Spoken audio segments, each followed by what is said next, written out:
देखिए दोस्तों, दरअसल छठा फेज जो बहाली प्रक्रिया है सो रुकी हुई थी और इसके बारे में हम लोगों ने चर्चाएं भी हमारे द्वारा की गई हैं। जो छठा फेज का बहाली था वो हाई कोर्ट के आदेश से ही रुके गए थे और हाई कोर्ट ने 2020 सितंबर महीने में पूरी तरीके से छठा फेज पे रोक लगाया था और शिक्षा विभाग ने ये अनुशंसा किया है। अगर कोई समझता है कि हाई कोर्ट की वजह से या किसी और के माध्यम से ये एक्शन लिया गया है, तो ऐसा कुछ नहीं है। दरअसल बिहार का शिक्षा विभाग के द्वारा ही और नई सरकार के माध्यम से अपने बैठक में ये डिसीजन जो है वो आपसी सहमति की बदौलत जो है पटना कोर्ट के हाई कोर्ट का जो आदेश था उनको सम्मान देते हुए खारिज किया गया, ऐसा नहीं है।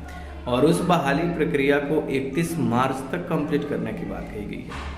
हमारे कुछ साथी इस बात को नहीं समझ पा रहे थे और उनको ये लग रहा था कि वो जो नोटिस संजय कुमार के द्वारा जारी किया गया है उसमें ऐसा कुछ तो कहीं लिखा नहीं है। तो दरअसल ये जो पूरा मामला है, सरकार हर एक बातों को परत बाई परत नहीं रखेगी।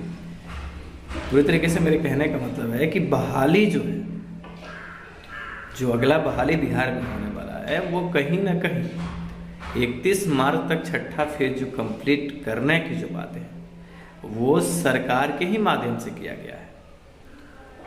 और ये बातें जो हैं कुछ लोगों को समझ में नहीं आ रहा है और भूल जुलूल गाली गलौज करते हैं। कुछ लोगों के द्वारा बहुत सारे स्टेटमेंट आ जाते हैं कि मतलब ऐसा वीडियो क्यों डालते हो, है ना, नहीं पता है तो उन भाइयों को अगर बहुत जानकारी है तो उनको तो मतलब इस चीज़ से दूर रहनी चाहिए। मैं तो उनके लिए ये जानकारी देता हूँ जो समझते हैं, जिनको नीड है। किसी को फोर्सफुली तो मैं आके उनका फ़ोन पकड़ के हमारे द्वारा तो नहीं कहे जाते। अब एक बात बताओ कि पटना हाई कोर्ट ने जिस छठे फेज बहाली को रोक लगाया था और संजय कुमार के माध्यम से जो लेटर जारी किए गए जिसमें बहाली प्रक्रिया शुरू नहीं करने की जो बात कही गई है, कि इनके द्वारा बात को सही से समझाया गया। जिस दिन लेटर जारी हुए उस दिन हमने ही आपको सही से बताया था, ये भी सच्चाई है ये। वरना उस लेटर का संजय कुमार प्राथमिक शिक्षा विभाग के जो माध्यमिक शिक्षा विभाग के जो निर्देशक है, उस लेटर को कोई ढंग से समझा तो दे। और उसको छठे फेज से कोई कैसे जोड़ रहा है ये तो कोई देखता ना। मैं ये नहीं कह रहा हूँ कि ये मैं कह रहा हूँ, लेकिन इल्ज़ाम लगाना, बात को नहीं समझना। खैर आप ये बातें सोचिए। मेरे कहने का मतलब है कि छोड़िए, कुछ लोग होते हैं ऐसे कहने वाले, टिप्पा टिप्पणी करने वाले। कुल मिलाकर के हम इतना जानते हैं कि कहीं ना कहीं शिक्षा विभाग जो है वो तैयारी कर रही है बहाली को लेकर के, और बहाली की तैयारी हो रही है। और उसी के क्रम में जो बहाली 3 साल तक डिले रही, छठा फेज 20 के जजमेंट 23 में जाकर के 2.5 साल अप्रॉक्सली हुए, जो रुकी हुई थी उसको हाई कोर्ट ने तो नहीं खुलवाया ना। बिहार का भी शिक्षा विभाग ने इस बहाली को खोला है ना। मैं किसी अभी टिप्पा टुपड़ी शिक्षा विभाग को क्या कहूँ, क्योंकि मैं जान रहा हूँ कि जिस छठे फेज को रोका गया था, जो छठा फेज शुरू नहीं हो रहा था, वो छठा फेज शिक्षा विभाग की अनुशंसा पे ही ये चीज़ें जो हैं वो खोल के सामने आई है।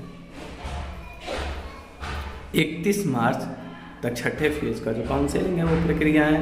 काउंसलिंग तो हो चुकी है, वो पहले से भी कही जा रही थी। उनके जितने वेरिफिकेशन जो सब कुछ हो गया था, बस उन्हें नियोजन पत्र देने थे जो बाकी था, और वो शिक्षा विभाग के अनुशंसा पे। तो अगर मैं कहता हूँ, मैंने आपको शुरू से बताया कि हमारे बिहार में शिक्षकों की जो भर्ती प्रक्रियाएँ होने वाली हैं वो होगी और 2023 में होगी। ये बातें मैंने शुरू से आपको कहते आ रहा हूँ और फिर मैं कह रहा हूँ कि, और आज देखिए, आज के न्यूज़ पेपर अखबारों में देखिए, जिसमें कहीं ना कहीं छठे फेज का इंडिकेशन जो दिया गया है कि वो 31 मार्च को खत्म हो रहा है। और हमने ये जानकारी आपको परसों ही दिया था, जिस दिन ये संजय कुमार के माध्यम से जो लेटर आया था। दरअसल हमारे छठे फेज के जो साथी हैं वो हमारे सभी साथी एक जो वंचित हैं उनको नियोजन पत्र मिलेगा और इसके बाद दरअसल ये जो प्रक्रियाएं हो रही है वो सरकार 7वां चरण शुरू करने के लिए कर रही है ना। और ट्विटर पे हैशटैग आज चलाने वाले हैं कि वित्त विभाग से नोटिफिकेशन जारी हो। थोड़ा कॉमन सेंस का यूज करना चाहिए। एक गधा एक तरफ चलना चालू करता है तो बाकी गधे उधर चलना चालू कर देते हैं। मतलब एक बात बताओ यार, मतलब तुमको पता चल गया कि वित्त विभाग से नियमावली रुकी है तो वित्त विभाग पर हैशटैग चलाना चालू कर दिया। कल को कोई कह दे कि एक चपरासी जो है वो रास्ते में नियमावली को लेकर के फंसा दिया है तो चपरासी का हैशटैग चालू कर दोगे तुम लोग? मतलब सेंस नाम का तो चीज़ है नहीं। और मेरे साथियों, इनकी भी कोई गलती नहीं है। दरअसल हमारे जो शिक्षक साथी उनको भी जानकारी उलट पुलट लेने में मज़ा आता है।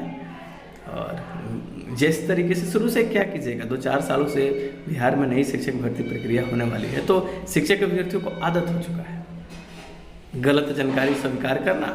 और अगर कौवा कान ले गया तो बस कौवा के पीछे लग जाओ, वो वाली बात हो गई है ना। जो कभी मैं देख रहा हूँ यूट्यूब पे ना, जो सही चीज़ें हैं, बहाली में सही जो बातें हैं वो किसी के माध्यम से नहीं बताई जाती।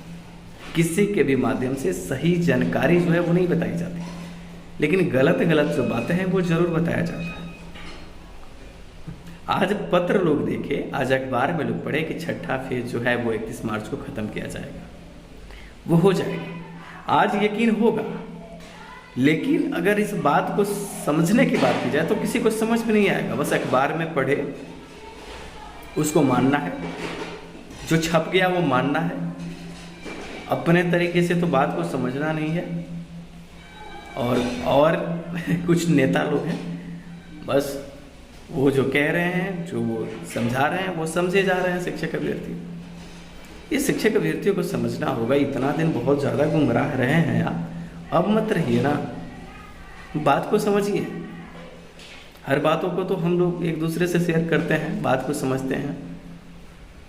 दरअसल पटना हाई कोर्ट जो बहाली रोकी थी, शिक्षा विभाग ने जिसको जारी किया है, वो दोनों दो बातें हैं और उससे 7वें चरण का कोई लेना देना नहीं है। लेकिन अब समझाने वाला, आप समझने वालों को किस तरीके से उस बात को समझते हो, ये भी तो मायने रखता है। और इन बातों को हम परसों से समझा रहे हैं, फिर भी कुछ नासमझे लोग हैं, उलझे हुए लोग हैं, जिनको अभी भी ये जो बातें हैं वो समझ में नहीं आ रही और वो बस वो अपना वही काम कर रहे हैं।